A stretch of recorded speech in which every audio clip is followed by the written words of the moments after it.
ঝাড়গ্রামের লাইনে দাঁড়িয়ে থাকা হাতির পালে সজোরে ধাক্কা হাওড়া বারবিল জনশতাব্দী এক্সপ্রেসের। ঘটনার জেরে 3টি হাতির মর্মান্তিক মৃত্যু হয়েছে। তারপরেও একটি হাতি সেই অভিশপ্ত লাইনের উপরেই দীর্ঘক্ষণ দাঁড়িয়ে থাকে। তার জেরে ট্রেন চলাচলও ব্যাহত হয়ে পড়ে। পরবর্তীতে রেল লাইন থেকে এসে হাতিগুলোকে সরিয়ে নেওয়ার ব্যবস্থা করা হয়। পরবর্তীতে আস্তে আস্তে বেশ খানিকক্ষণ পরে স্বাভাবিক হয় ট্রেন চলাচল। তবে এই ঘটনাকে কেন্দ্র করে বেশ চাঞ্চল্যের সৃষ্টি হয় এলাকা জুড়ে। রেল লাইনের চারপাশে নেমে আসা যাত্রীরাও কিন্তু ট্রেন থেকে নেমে এসে এইভাবে রেল লাইনে দাঁড়িয়ে থাকা হাতি এবং তার সাথে আহত অবস্থায় জখম অবস্থায় পড়ে থাকা হাতিদের দেখবার জন্য ভিড় জমান। ঝাড়গ্রামের লাইনে থাকা হাতির পালে সজোরে ধাক্কা হাওড়া বারবিল জনশতাব্দী এক্সপ্রেসের। আর এই ঘটনার জেরে 3টি হাতির ঘটনাস্থলেই মর্মান্তিকভাবে মৃত্যু হয়।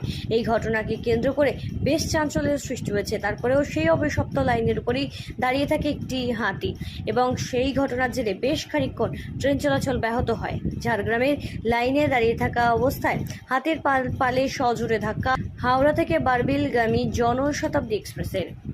ব্যুরো রিপোর্ট, সঠিক বার্তা।